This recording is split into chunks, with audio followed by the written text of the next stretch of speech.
नमस्कार प्रिय दर्शकों, व्यतिक्रम स्पेशल विथ निकी कलिता में आप सभी का एक बार फिर से स्वागत है। मैं हूं आपकी दोस्त और होस्ट निकी कलिता। दर्शकों, जब भी हम शिक्षा की बात सोचते हैं तो हमारे जहन में बहुत सारी चीज़ें यूं ही उमड़ने लगती हैं। जो हमारी प्राथमिक शिक्षा होती है, जो पहली शिक्षा होती है, वो हमारे घर से शुरू होती है। फिर धीरे धीरे जब बच्चे बड़े होते हैं, स्कूल में एडमिशन लेते हैं, तो उनके जो मेंटर हैं, जो उन्हें गाइड करने वाले होते हैं, वो टीचर्स होते हैं। फिर बोर्ड्स की परीक्षाएं आती हैं, उसके बाद वो पास कर लेते हैं।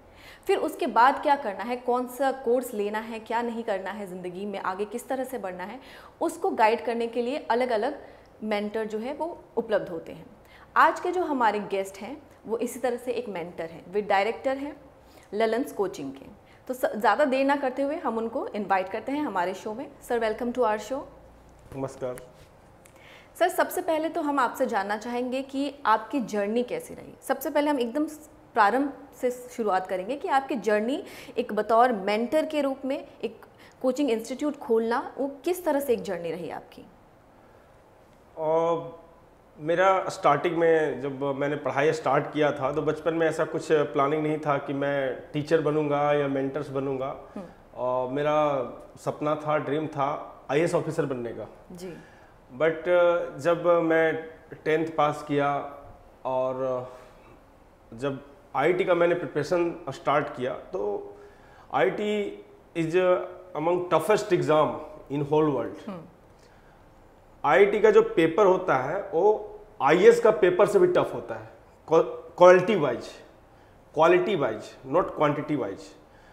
तो जब आईआईटी का प्रिपरेशन मैंने स्टार्ट किया तो मेरा जो थिंकिंग था वही चेंज हो गया, क्योंकि आईआईटी के प्रिपरेशन के ड्यूरेशन में मैंने फील किया कि जो एक नॉर्मल स्टूडेंट होता है, जिसका फाइनेंशियल कंडीशन सही नहीं होता है, जो बहुत ही सिंपल स्टूडेंट होता है, जिसको कोई गाइडेंस नहीं देने वाला है, ऐसे स्टूडेंट्स को कोई बड़ा एग्ज़ाम का तैयारी करने में बहुत डिफ़िकल्टी फेस होता है, मेंटली तौर पे भी और हर तरह से उसको बहुत सपोर्ट करना होता है।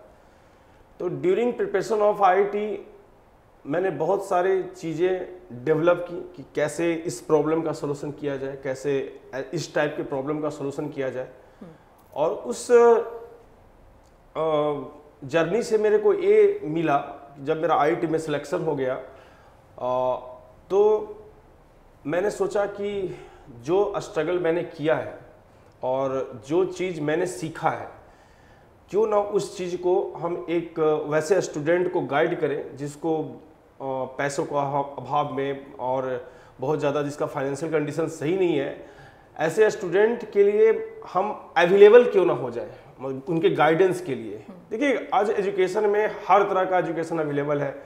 बहुत बड़ी बड़ी कोचिंग, सो कॉल्ड बड़े बड़े कोचिंग हैं, बहुत ज़्यादा फी लेते हैं और एक ब्रांडिंग करते हैं और दिखाते हैं कि हमारे पास आओगे तो आईआईटी हो जाएगा, हमारे पास आओगे तो डॉक्टर बन जाएगा।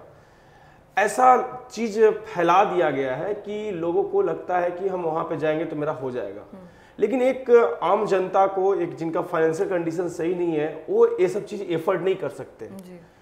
तो हम लोग का टीम, हम स्टार्टिंग से यही चीज़ थीम करके किए कि हम लोग एक जो मीडियम फैमिली के हैं या बिलो मीडियम फैमिली के हैं, उनको हम लोग गाइड करेंगे और जो guidance so called big name coaching provide कर रहे हैं उससे अच्छा हम लोग प्रोवाइड करेंगे।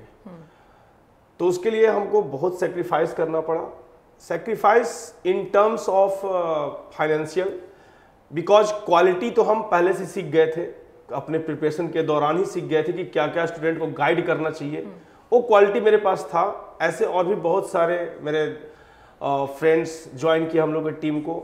हम लोग एक फैकल्टी टीम बनाए, एक मैनेजमेंट टीम बनाए और हम लोग उसी थीम पे कि एक किसी भी सिंपल स्टूडेंट को जो एक्चुअली तैयारी करना चाहता है उसको कोई प्रॉब्लम ना हो, तो हम लोग उस सिस्टम से स्टार्ट करके 2013 में हम लोग अभी तक मेहनत कर रहे हैं और ये चीज़ बहुत ही सक्सेसफुल रहा इस रीज़न से कि जब से हम लोग 2013 से ये चीज़ें स्टार्ट किए, हर फील्ड में हम लोग को सफलता मिली। चाहे बहुत ऐसे भी गार्जियन आए जिसका हम एग्जाम्पल नहीं देना चाहते हैं, क्योंकि हम नहीं चाहते हैं कि किसी का एग्जाम्पल देके, किसी का नाम लेके कि हम उनका फाइनेंशियली बहुत सपोर्ट किए, और हम ये नहीं चाहते हैं। बस हम लोगों ने किया वो मतलब लोगों को पता है। और क्वालिटी वाइज भी हम लोग शुरुआत से 2014 में हम लोग का फर्स्ट बैच निकला। फर्स्ट बैच में ही हम लोग का मेडिकल का आसाम का सेकेंड स्टेट रैंक आया। 2015 में हम लोग का जेई एडवांस में हम लोग का स्टूडेंट ने 755 ऑल इंडिया रैंक लाया। तो ऐसे लगातार हर साल गुवाहाटी का टॉप रैंक हम लोग के कोचिंग ने प्रोड्यूस किया। तो इससे हम लोग और हम लोग के टीम को बहुत ज़्यादा मोटिवेशन मिला और हम लोग उसी अफोर्डेबल फी में स्टूडेंट्स को अभी तक गाइड कर रहे हैं। हम लोग का कोचिंग का फी ऑलमोस्ट दूसरे जो सो कॉल्ड बिग नेम्स हैं उनके रिस्पेक्ट में जस्ट हाफ बोल सकते हैं और 1/3 बोल सकते हैं। बट हम लोग उसी चीज में अपने आप को एडजस्ट कर रहे हैं, मेहनत कर रहे हैं कि एक जो जनरल फैमिली है जिनका इनकम कम है उनका भी बच्चा आईआईटी और मेडिकल में जा सकता है। क्वालिटी लेकिन वही रहती है, क्वालिटी वही देते हैं, उनसे अच्छा देते हैं। ऐसा हम पूरा कॉन्फिडेंस से बोलते हैं, हम कोई बनावटी आदमी नहीं है, उनसे अच्छा क्वालिटी देते हैं। क्योंकि बहुत सारे कोचिंग में एक किया जाता है कि फी ले लिया, बच्चों से कोई मतलब नहीं है। हम लोग के पास ऐसा अक्सर देखा जाता है। हाँ, हम लोग के पास बच्चे एडमिशन लेते हैं तो हम लोग उनको अपना फैमिली मेंबर मान लेते हैं कि नहीं उस अब हम लोग का फैमिली मेंबर है, क्योंकि हम पे ट्रस्ट किया है। इतना कंपटीशन है उसमें हम लोग पे ट्रस्ट किया है, तो हम लोग उनको अपना फैमिली मेंबर मान के उन पर नहीं पढ़ाई करते हैं तो उनको डांट भी पड़ता है हर तरह का। जैसे घर में एक स्टूडेंट को देखा जाता है, हाँ, एक स्टूडेंट को देखा जाता है। ऐसा नहीं कि वो नहीं पढ़ाई कर रहा है तो उसको छोड़ दिए। हम लोगों को तो सिर्फ इससे मतलब है। हम लोग हर स्टूडेंट पे यदि वो खराब परफॉर्मेंस दे रहा है तो उस पर भी हम लोग ध्यान देते हैं। क्लास मिस करेगा उस पर भी ध्यान देते हैं। उनके पेरेंट्स के टच में हमेशा रहते हैं। कोई भी स्टूडेंट, कोई भी पेरेंट्स हम लोग को यदि वो कुछ प्रॉब्लम फेस कर रहे हैं तो इमिडिएटली हम लोग को इन्फॉर्म कर सकते हैं और हम लोग का पूरा टीम इस पे लगा रहता है। ये बहुत अच्छी बात है, क्योंकि पेरेंट्स से ही अगर बॉन्डिंग अच्छा रहे तो स्टूडेंट जो है आगे बढ़ सकता है। हाँ, मतलब चूंकि बहुत सारा प्रॉब्लम पेरेंट्स बता पाते हैं अपने स्टूडेंट्स का। आज आप देख ही रहे कि कितना कोविड का सिचुएशन है और कोविड के सिचुएशन में सब स्टूडेंट के पास मोबाइल, लैपटॉप सब दे दिया गया है, मजबूरी है। अब उसमें क्या हो रहा है कि स्टूडेंट्स, बहुत सारे मैक्सिमम स्टूडेंट क्या कर रहे हैं, अपना टाइम वेस्ट कर रहे हैं, गार्जियन को चीट कर रहे हैं, टीचर को चीट कर रहे हैं। तो हम ऐसे स्टूडेंट्स को बस यही बोलेंगे कि आज आप देख रहे हैं कि पूरा जमाना रिलेटिविटी पे बेस्ड है।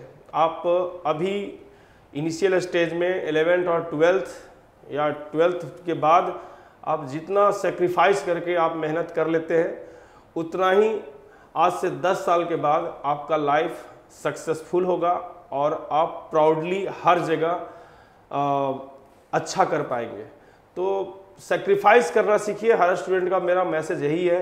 और हर पेरेंट्स को भी हम बोलेंगे कि आपके घर में यदि स्टूडेंट्स है, पढ़ने वाला है, तो आप भी सेक्रीफाइस कीजिए। क्योंकि आप जैसा करते हैं, आप जैसा बिहेवियर घर में करते हैं वैसा ही बिहेवियर आपका बच्चा सीखता है। यदि आप खुद मैक्सिमम टाइम वेस्ट करते रहते हैं, मोबाइल देखते रहते हैं, टीवी देखते रहते हैं, तो आपके बच्चे भी वही सीखेंगे। तो अपने आप पे कंट्रोल करिए और बच्चों को भी हाई डिसिप्लिन सिखाइए। क्योंकि जो भी आज नेशनल एंट्रेंस एग्ज़ाम है वो एक सिंपल एग्ज़ाम नहीं है कि मतलब ऐसे ही बोर्ड टाइप का पढ़ लिया और हम लोग का सिलेक्शन हो गया। हमने बहुत नज़दीक से देखा है नेशनल एंट्रेंस एग्ज़ाम को कि कितना मेहनत करना पड़ता है और 1 मार्क्स और 2 मार्क्स के लिए भी स्टूडेंट्स को पीछे होते हुए देखा है, सिलेक्शन ही नहीं होता है। तो स्टूडेंट यदि इसमें बहुत ज़्यादा डिसिप्लिन नहीं रहेंगे, उनमें सेक्रीफाइस करने का पावर यदि नहीं होगा तो तैयारी करना सही नहीं है उनके लिए। सर, आपने कहा भी कि जैसे 1 मार्क्स और 2 मार्क्स के लिए लोग जो है वो बच्चे जो है वो रह जाते हैं, उस चीज़ के लिए सर उनके ऊपर क्या इम्पैक्ट पड़ता है इस चीज़ का? बिकॉज होल ईयर वो लोग मेहनत करते हैं, ऐसा नहीं है कि मेहनत नहीं करते हैं, बट फिर भी कुछ बच्चे ऐसे थे जो सिर्फ 1-2 मार्क्स के लिए रह जाते हैं। नहीं, हम तो पहले ही बताया कि ये तो एंट्रेंस एग्ज़ाम है, हर चीज़ रिलेटिविटी पे बेस्ड है। और जो 1 मार्क्स 2 मार्क्स के लिए पीछे रह जाते हैं, वैसे स्टूडेंट अपना डीप एनालिसिस करेंगे पीछे जाके तो देखेंगे कि वो जरूर कुछ कमी की है। ऐसा नहीं है कि वो अच्छे से पढ़ाई की है, जरूर कमी की है और वो जानते हैं, हम भी नहीं जानते। हम ऐसा क्यों कॉन्फिडेंटली बोल रहे हैं? क्योंकि हम ऐसा फेस किए। मेरा भी सिलेक्शन नहीं हुआ था जी। आईआईटी का कट ऑफ 80 मार्क्स गया था, मेरा 79 आया था। हम मन से नहीं पढ़े थे, मन से जितना पढ़ना चाहिए नहीं पढ़े थे, मेरा सिलेक्शन नहीं हुआ। उसके नेक्स्ट ईयर हम मन से पढ़े, मेरा सिलेक्शन हो गया। तो जब आप पूरे दिल से मेहनत करते हैं, पूरा अपना 100% देते हैं, तो चांस ही नहीं है कि आप 1 और 2 मार्क्स से पीछे हो जाएंगे। दूसरा चीज है कि एंट्रेंस एग्जाम रिलेटिविटी बेस्ड है, मतलब रिलेटिविटी के कॉन्सेप्ट पे बेस्ड है। आप सोच रहे हैं कि हम बहुत इंटेलिजेंट है, मेरा तो ऐसे ही IIT हो जाएगा, मेरा ऐसे ही नीट का एंट्रेंस एग्जाम क्वालिफाई हो जाएगा, और आप जानबूझ के टेस्ट में अपियर नहीं हो रहे हैं, जो हम लोग मॉक टेस्ट लेते हैं।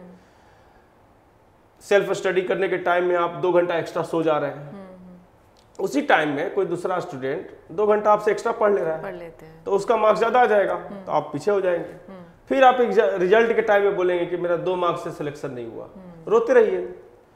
आपका झूठ तो आप जानते हैं ना, दूसरा कोई तो नहीं जानता है। तो ये सब चीज है, यदि आप पूरे मन से तैयारी कर रहे हैं तो आपको 100% सिलेक्शन होगा, कोई आपको नहीं रोक सकता है। तो सर, आप बिहार से अब तक का सफ़र, यहाँ गुवाहाटी तक का सफ़र कैसा रहा आपका?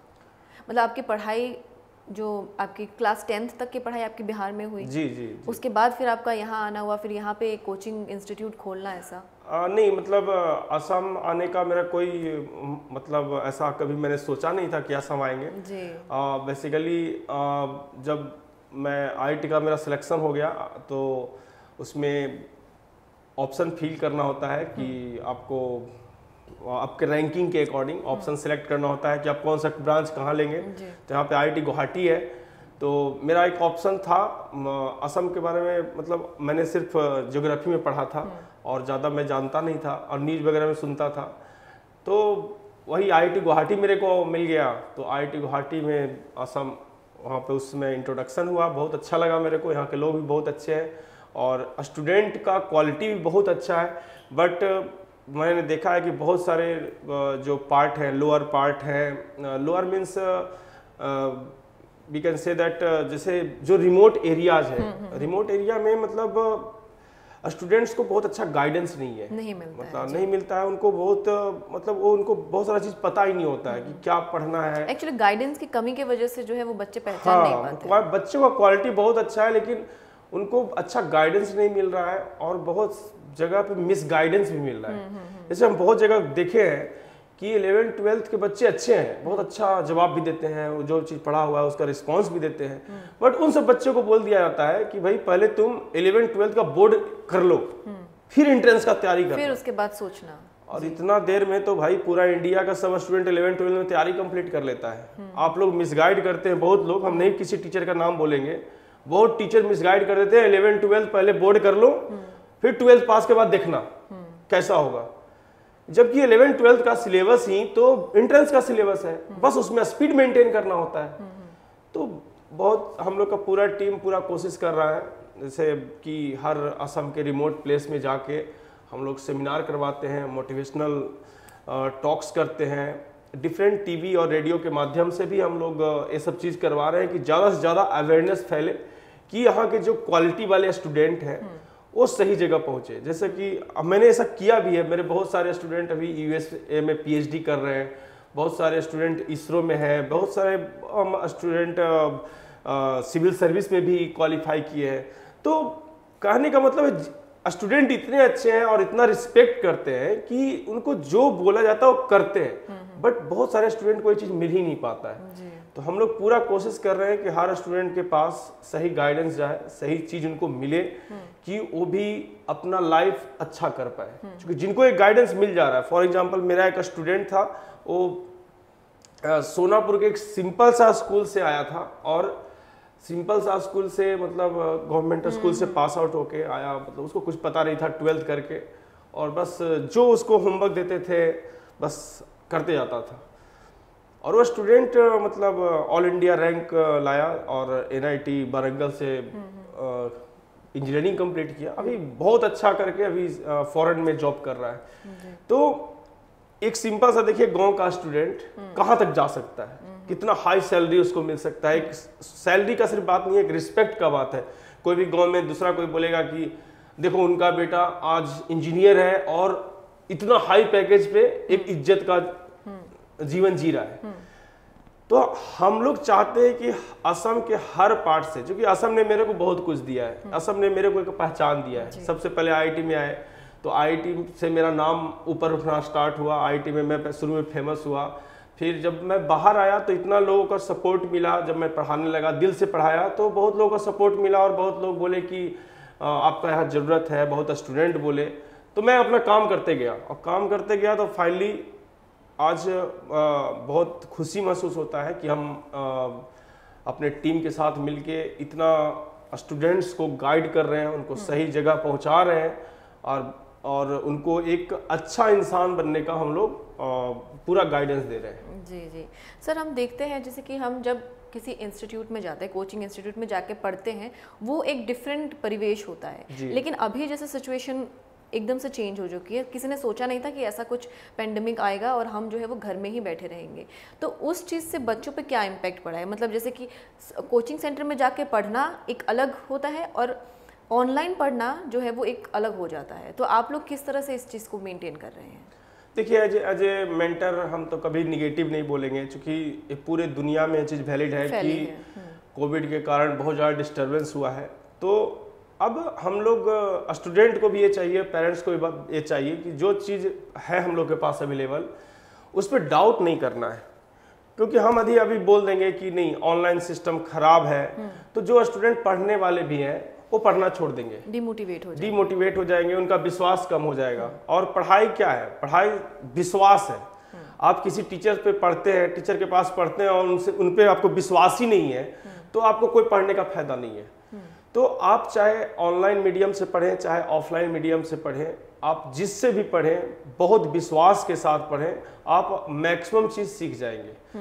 तो कभी भी डाउटफुल नहीं रहे कि ऑनलाइन खराब है, ऑफलाइन ज़्यादा अच्छा था, क्योंकि जो ऐसा हमेशा डाउटफुल होते हैं ना उनके लिए ऑफलाइन भी सही नहीं है। ऑफलाइन में भी आके अपना टाइम वेस्ट कर देंगे और डाउटफुल रहेंगे कि कोचिंग से आने जाने में, घर आने जाने में मेरा टाइम वेस्ट हो रहा है।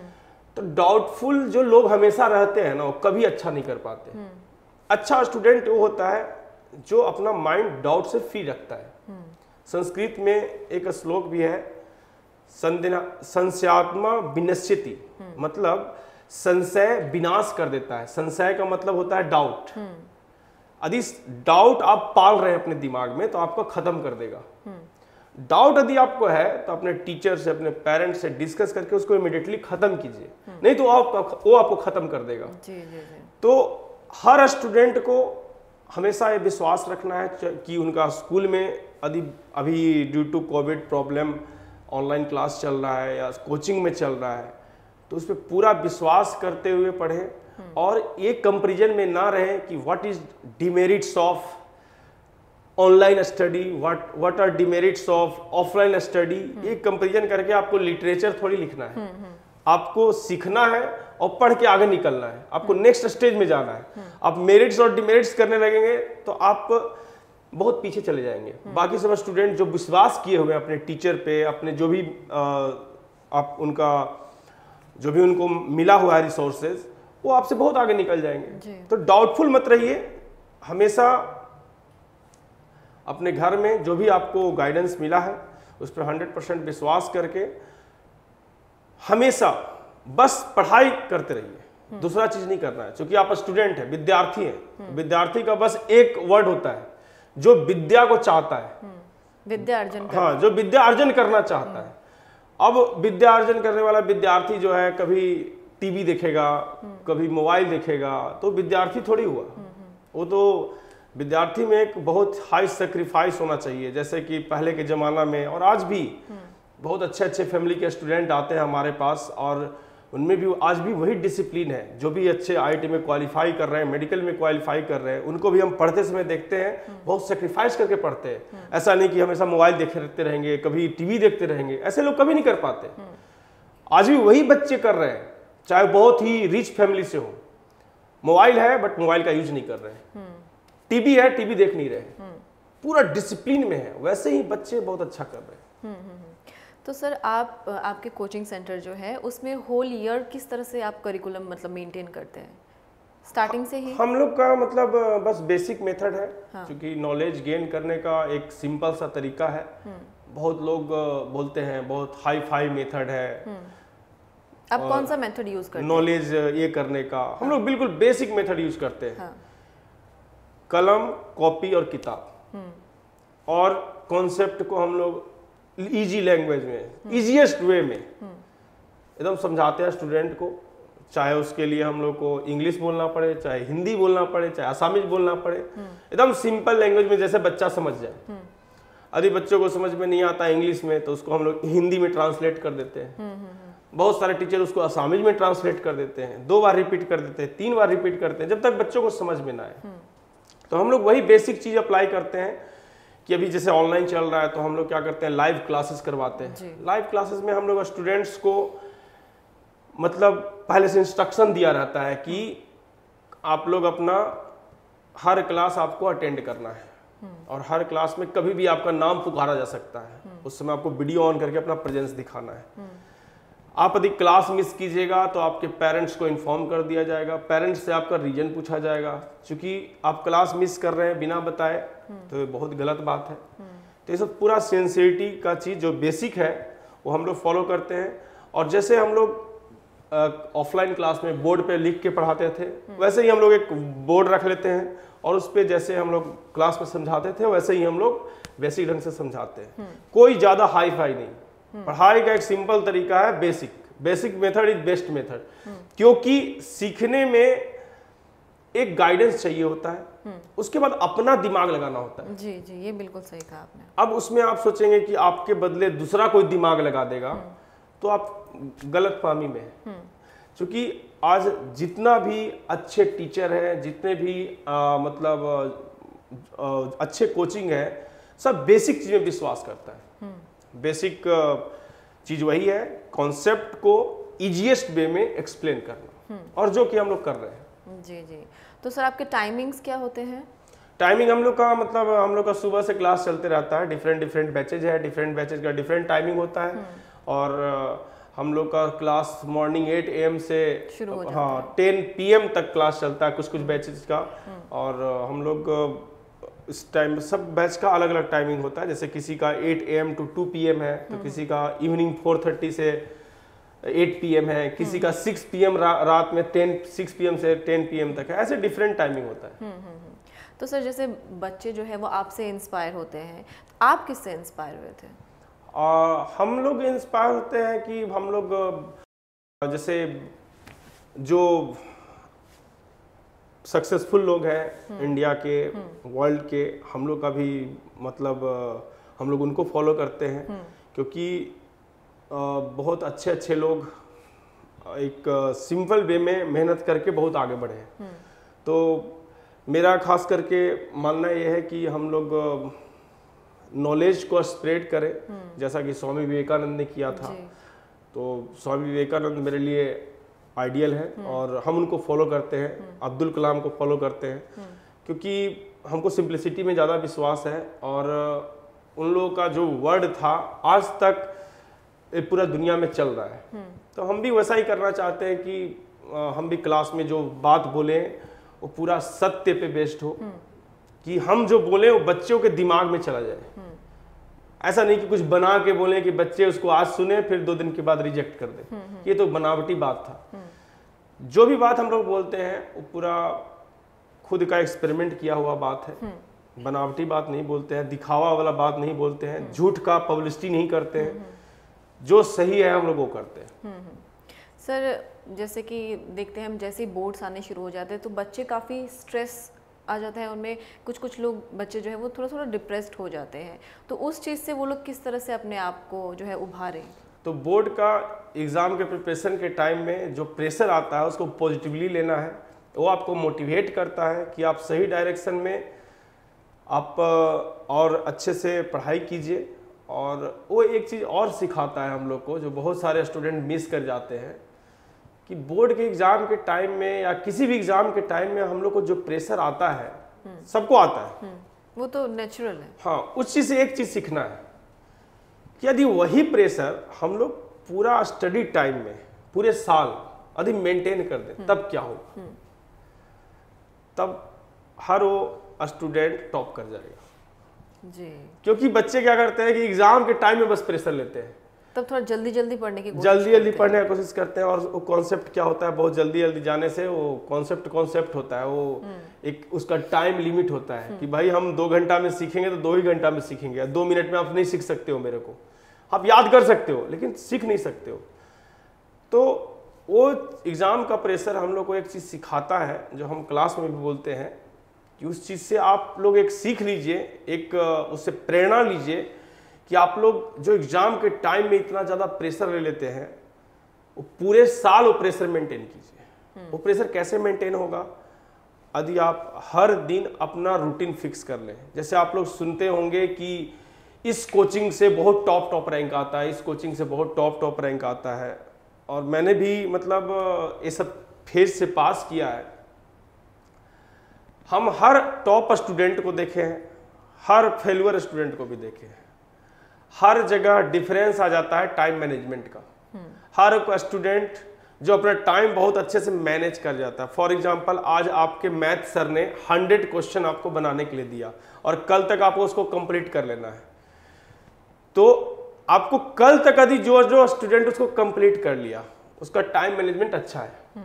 लेकिन जो 100 में से अटेम्प्ट ही नहीं कर रहा है, वो अच्छा स्टूडेंट हो सकता है लेकिन उसका सिलेक्शन नहीं होने वाला है, वो भूल जाए सिलेक्शन के बारे में, क्योंकि उसको टाइम मैनेजमेंट ही नहीं आता है। तो हर दिन को आप अपना जो आपको टारगेट मिलता है, होमवर्क मिलता है, उसको पॉजिटिवली कंप्लीट कीजिए। अपने आप आपका वो जो प्रेशर वाला सिचुएशन है अपने आप खत्म हो जाएगा। और एग्जाम के एक दिन पहले आप आराम से घूमेंगे, मार्केट में घूमेंगे, यार मेरा तैयारी कंप्लीट हो गया है, और घूमना भी चाहिए। जैसे कल एग्जाम है तो आज रिलैक्स रहना चाहिए। यदि आप आज ज्यादा प्रेशर ले लोगे तो क्या होगा कि आप जो भी पहले पढ़े हो सब भूल जाओगे जी।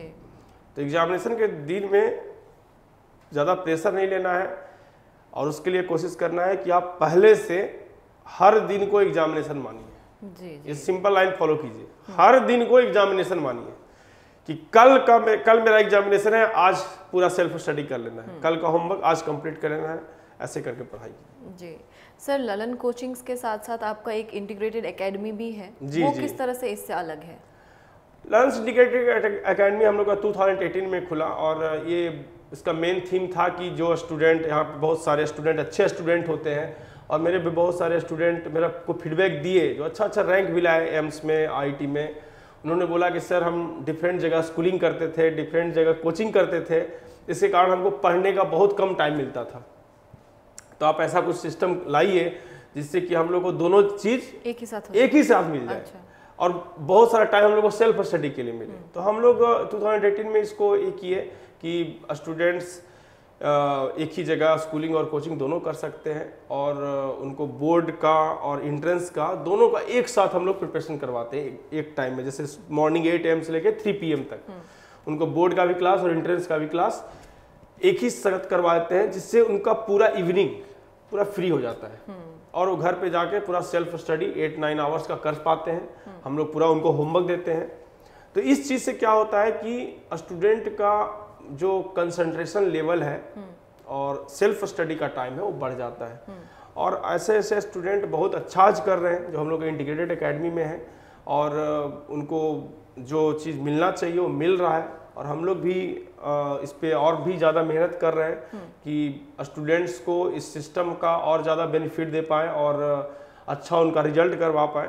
तो ये सिस्टम इंटीग्रेटेड सिस्टम है, और इंटीग्रेटेड सिस्टम में जैसे किसी स्टूडेंट्स को मतलब लगता है कि बोर्ड का यहाँ प्रिपरेशन नहीं हो पाएगा, तो उसके लिए हम लोग क्या करते हैं कि हर week alternate week board pattern test रखते हैं। First week board pattern test होता है, तो उसके next week entrance pattern test होता है, तो दोनों को इक्वल इंपॉर्टेंस देते हैं। तो बोर्ड भी उनका अच्छा होता है, एंट्रेंस भी अच्छा होता है। सर, जैसे कि हम लोग ये काफ़ी सुनते आए हैं कि पुराने ज़माने में जो है डॉक्टर और इंजीनियर की बात करते थे तो पहले सिर्फ लड़कों का ख्याल आता था, लेकिन अब जो है वो सोसाइटी बहुत चेंज हो गई है, पहले से समाज जो है वो धीरे धीरे बदल रहा है, लड़कियां काफ़ी आगे आ रही हैं। तो आपने जब बैच शुरू किया था तब से लेके और अभी में वो उनका रेशियो कितना बदला है? असम में तो ये सिचुएशन नहीं है। असम में तो गार्जियन इतना मतलब दोनों पे इक्वल ध्यान देते हैं। तो हम लोग के कोचिंग में रेशियो ऑलमोस्ट इक्वल ही रहता है, और शुरू से कभी 60-40, कभी 40-60, कभी 50-50 भी रहता है, मतलब equal number of boys and girls हम लोग बोल सकते हैं। तो क्योंकि यहाँ पे स्टूडेंट पे इक्वल ध्यान दिया जाता है, तो ये चीज़ यहाँ बहुत पॉजिटिव है। वो चीज़ बहुत ही इम्पोर्टेंट भी है एक्चुअली। पॉजिटिविटी अगर इन्वायरमेंट एक मिले हाँ, तो बच्चा काफ़ी आगे बढ़ सकता है। हाँ, मेरे बहुत सारे स्टूडेंट मतलब अच्छा किए और कितना सारा डॉक्टर बने, कितने, लेकिन यहाँ पे मेडिकल लाइन में ज़्यादा जाना चाहते हैं, मेडिकल का क्रेज ज़्यादा है यहाँ पे, तो मतलब लेकिन बहुत सारे स्टूडेंट इंजीनियरिंग में भी गए हैं, जैसे मेरे बहुत सारे स्टूडेंट NIT IIT में भी किए हैं और बहुत अच्छा कर रहे हैं, अच्छे जगह पे प्लेस्ड है। तो बहुत खुशी मिलता है कि हम हर टाइप के स्टूडेंट को मतलब गाइडेंस प्रोवाइड कर रहे हैं, स्टूडेंट विश्वास कर रहे हैं। आप जिस तरह से आप बच्चों को गाइड कर रहे हैं, आपको गाइड करने वाला कौन था? आपने कहाँ से कोचिंग की थी? देखिए, हम आज कुछ बोल पा रहे हैं तो सब मेरे टीचर्स, मेरे गुरु, ये सब का आशीर्वाद है, और मेरे पेरेंट्स ने, मेरे भैया ने इतना मेरे को सपोर्ट किया शुरू से कि हम इंडिया के सब टॉप टीचर से पढ़ाई किए, मतलब पढ़ने में और बढ़िया किताब में हम कभी कंप्रोमाइज नहीं किए। जो भी अच्छा बुक हमको चाहिए था वो हम खरीद लेते थे, भले ही मेरा कपड़ा फटा हो रहता था, लेकिन हम किताब से कंप्रोमाइज नहीं करते थे। और दूसरा चीज़ टीचर्स हम जितना भी इंडिया के टॉप फैकल्टीज हैं, आप बोल सकते हैं स्वर्गीय DK सिंह मेरे ऑर्गेनिक के गुरु थे, बहुत अच्छी बात उनसे सीखे, उनसे पटना में पढ़े थे। फिर RK वर्मा फिजिक्स के बहुत अच्छे फैकल्टी हैं कोटा में, उनसे हम पढ़े फिजिक्स। तो SP रघुवंशी सर, उनसे फिजिकल केमिस्ट्री पढ़े थे। ऐसे करके बहुत अच्छे टीचर्स मेरे लाइफ में आए, और मेरा ये एक्सपीरियंस हुआ कि सीखने के लिए अच्छे टीचर के पास जाना जरूरी है, क्योंकि वो अपना एक्सपीरियंस आपको सिर्फ नॉलेज नहीं सिखाते हैं कि किताब का नॉलेज सिखाते हैं, वो आपको जिंदगी जीने का एक्सपीरियंस भी बताते हैं। और वो सब चीज़ मेरे अंदर है, वो जो चीज़ बोले थे हम उनकी बातों को बहुत ध्यान से सुनते थे, क्योंकि हम पहले ही बता चुके हैं टीचर पे आप जब तक विश्वास नहीं कीजिएगा तो टीचर आपको कुछ सिखा नहीं पाएगा। हम DK सिंह सर के पास जाते थे तो ऐसे मान के पढ़ने जाते थे कि ये ऑर्गेनिक केमिस्ट्री के गॉड है, हमको कुछ सीखना है तो इन्हीं से सीखना है जी। और उनका एक क्लास मिस नहीं करते थे। हमको आज भी याद है, पटना में पूरा बारिश आया हुआ था, पटना में उस समय रोड का स्थिति भी ठीक नहीं था, पूरा बारिश आया हुआ था। मेरे पास एक साइकिल था और 6 बजे शाम से मेरा क्लास था, बारिश हो ही रहा था। अब बहुत स्टूडेंट सोचे कि क्लास मिस कर देते हैं, हम उसी बारिश में अपना साइकिल उठाए, ऊपर से एक रेनकोट टाइप का पहन लिए और साइकिल चलाते हुए बारिश में 2-3 बार गिरे भी पानी में, लेकिन सर का कोचिंग में पहुंच गए, क्योंकि हम स्टार्टिंग में ही डिसाइड कर लिए थे कि सर का एक क्लास मिस नहीं करना है। तो ऐसा डेडिकेशन होना चाहिए। हम आज के स्टूडेंट को भी बोलते हैं कि हम लोग, ऐसा नहीं है कि आप लोग के जनरेशन से बहुत आगे के जनरेशन के हैं, लेकिन आज भी ऐसे बहुत स्टूडेंट हैं जो किसी भी कीमत पे क्लास मिस नहीं करते। यहीं पे एक मेरी स्टूडेंट थी, हम फर्स्ट क्लास में बोल देते हैं सबको कि कुछ भी हो जाए एक भी क्लास मिस मत करना। एक मेरे स्टूडेंट यही बात दिमाग में एकदम ये कर ली, वो आई एक दिन क्लास करने और फिर उसको देखे कि पूरा बुखार से हाँफ रही है। हम बोले अरे तुमको तो घर में रेस्ट करना चाहिए, डॉक्टर के पास। नहीं सर, आपने फर्स्ट क्लास में बोला था कि एक भी क्लास मिस मत करो। मेरे को मतलब इतना अच्छा लगा कि स्टूडेंट मतलब काफी डेडिकेटेड, हाँ, बहुत डेडिकेटेड। और वो स्टूडेंट आज MBBS कंप्लीट करके आज प्रैक्टिस कर रही है। तो ऐसा डेडिकेशन वाला स्टूडेंट को कोई नहीं रोक सकता है, कोई नहीं रोक सकता है। तो हर स्टूडेंट को एक डेडिकेशन लाना चाहिए कि टीचर जो बात बोल रहा है उस पर विश्वास कीजिए। हमें नहीं बोल रहे कि हम ही टीचर है, हमें भी विश्वास कीजिए। आप जिनसे भी पढ़ते हैं उनकी बातों पर विश्वास कीजिए, उनको फॉलो कीजिए। हमको आज भी याद है कि हम जब कोचिंग करने गए थे IIT के लिए कोटा में, तो कोचिंग का नाम हम नहीं लेंगे, कुछ कोचिंग में मतलब मेरा परफॉर्मेंस देख के बहुत अच्छा परफॉर्मेंस था, फाइनेंशियली लेकिन बहुत प्रॉब्लम था। कुछ कोचिंग ऐसी डायरेक्ट मतलब रिजेक्ट कर दिए कि नहीं, फाइनेंशियली यहाँ कुछ नहीं सपोर्ट हो सकता है।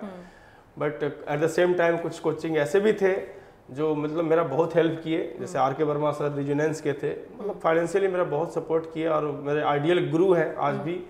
तो मतलब आप यदि मन से चाह जाते हैं कि आपको तैयारी करना है तो दुनिया का कोई भी ताकत आपको रोक नहीं सकता है। आपको कहीं ना कहीं से हेल्प मिल जाएगा, क्योंकि दुनिया में सब लोग खराब नहीं है, बहुत अच्छे अच्छे लोग भी हैं, बहुत खराब लोग भी हैं। आप बस मन से तैयारी कीजिए और गाइडेंस के लिए ऊपर वाले से प्रार्थना कीजिए, आपको सही गाइडेंस जरूर मिल जाएगा। जी सर, एक बात मतलब मैं पर्सनली ऐसा सोचती हूँ कि मैंने देखा है कि बाहर के स्टेट्स में जैसे यहाँ पे क्लास 10 के रिजल्ट्स आ जाते हैं, 12 के रिजल्ट्स आ जाते हैं, तो मीडिया उस चीज़ को इतना ज़्यादा उठा देती है कि फिर उनका धीरे धीरे परफॉर्मेंस फिर कभी नेक्स्ट ईयर लो हो जाता है। ये इस चीज़ में आप क्या कहेंगे? ये बात हम हमेशा शुरू से उठाते रहे हैं कि मतलब ऐसा हम यहाँ असम में ही देखे हैं। जी वही मैंने बोला कि ये सिर्फ असम में 10th और 12th का जो बोर्ड का रिजल्ट आता है तो उसमें स्टूडेंट को एकदम हीरो बना के फ्रंट पेज पे मीडिया वाले लगा देते हैं। हम किसी मीडिया पे कमेंट नहीं कर रहे हैं, बट हम ये बोलना चाह रहे हैं कि 10th और 12th का एग्जाम जो होता है बहुत ही प्राइमरी होता है। और स्टूडेंट का मतलब ये नहीं है कि उससे स्टूडेंट हाईली सक्सेसफुल हो गया। स्टूडेंट हाईली सक्सेसफुल मेजर करने का जो क्राइटेरिया है, आप बोल सकते हैं यूपीएससी है, आईआईटी है, नीट का एग्जाम है। ऐसे स्टूडेंट को प्रमोशन मिलना चाहिए, ऐसे स्टूडेंट को, क्योंकि नेशनल लेवल में जैसे कोई अंडर 100 रैंक ला रहा है, ओलंपियाड में कोई रैंक ला रहा है, कोई आईआईटी में रैंक ला रहा है, ऐसे स्टूडेंट को प्रमोट करना चाहिए। क्योंकि ये जो कैरियर है, कैरियर ओरिएंटेड जो एंट्रेंस एग्जाम होता है, वो स्टूडेंट का पूरा जनरेशन चेंज कर देता है जी। और ऐसा आपको बहुत एग्जांपल मिल जाएगा। टॉप 10 में स्टैंड किया था और आज भी कुछ नहीं कर पा रहा है, वो मतलब ऐसे घूम रहा है, वो मतलब उसको कुछ नहीं हुआ। तो ऐसे बहुत सारे स्टूडेंट मिल जाएंगे, लेकिन ऐसे आपको बहुत कम स्टूडेंट मिलेंगे जो आईआईटी में गए और अच्छा नहीं कर पाए, क्योंकि वहाँ पे एक अच्छा ऐसा इन्वायरमेंट है, ऐसा फैसिलिटी है, इतना टॉप प्रोफेसर्स हैं, इतना टॉप कंपनी जाती है कि हर स्टूडेंट अच्छा करता है। तो मीडिया को इस चीज़ को प्रमोट करना चाहिए। और 10th और 12th में जो स्टूडेंट अच्छा मार्क्स लाते हैं, हम उनको खराब नहीं बोल रहे हैं, बहुत अच्छे स्टूडेंट होते हैं, बहुत ब्राइट स्टूडेंट होते हैं, लेकिन उनको इस चीज़ से बहुत खुश नहीं हो जाना चाहिए कि हम टॉप 10 में आ गए, यानी कि मेरा जीवन सक्सेसफुल हो गया। भाई अभी आपका जर्नी स्टार्ट हुआ है, आपको अभी बहुत सारा चीज़ फेस करना है। आप टॉप 10 यदि आ रहे हैं तो आप इस चीज़ को पॉजिटिवली लीजिए कि आप पे रिस्पॉन्सिबिलिटी बढ़ गया। आप फर्स्ट अटेम्प्ट में आईआईटी और नीट क्वालिफाई करके दिखाइए, उसमें टॉप 10 ला के दिखाइए, तब असम का नाम रोशन होगा। ऐसा नहीं कि हम टॉप 10 में ले आए बोर्ड एग्जाम में और उधर आईआईटी के एग्जाम में मेरा जेईई मेन ही नहीं क्लियर हो रहा है, तो आप असम का बेइज्जती कर दीजिएगा कि असम का रैंक 2 होल्डर जेईई मेन भी क्वालिफाई नहीं कर पाया, तो दूसरे स्टेट वाले हम लोग पे हंसेंगे। तो हर स्टूडेंट जैसा मतलब अच्छा परफॉर्मेंस करके मार्क्स अच्छा लाते हैं, उनको बहुत बहुत मतलब अच्छी बात है, बहुत मोटिवेटिंग बात है। बट इस मोटिवेशन को आपको और इंक्रीज करना है, डिक्रीज नहीं होने देना है, रिलैक्स नहीं हो जाना है कि मेरा टॉप 10 आ गया, आप आराम से सो गए कि हमको तो कुछ नहीं करना है अब।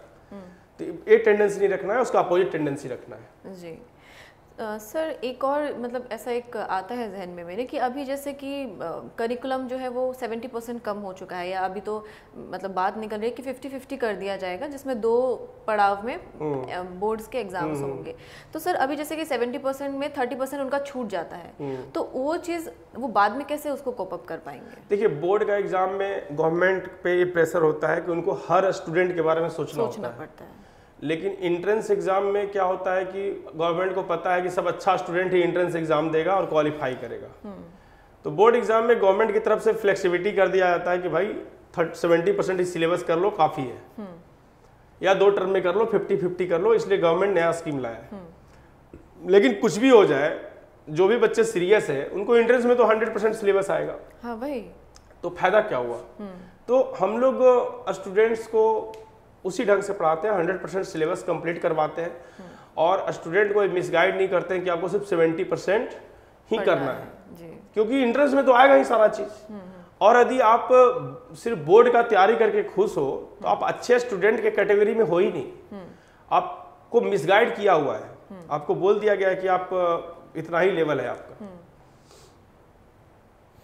सर आप से बात करके तो बहुत अच्छा लग रहा है, लेकिन आप अंत में स्टूडेंट्स के लिए एक अगर कोई मोटिवेशनल एक कोट अगर बोले हम, तो वो आप क्या बोलना चाहेंगे उनके लिए जिससे वो इंस्पायर हो?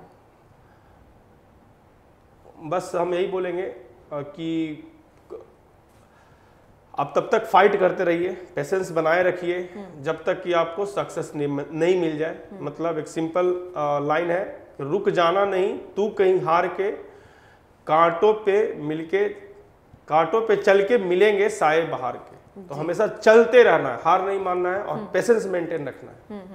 Thank you so much sir, आप हमारे इस प्रोग्राम में आए, अपना कीमती वक्त निकाला हमारे लिए। शुक्रिया sir, thank you so much. Viewers, आप हमारे साथ जुड़े रहें। शुक्रिया, धन्यवाद।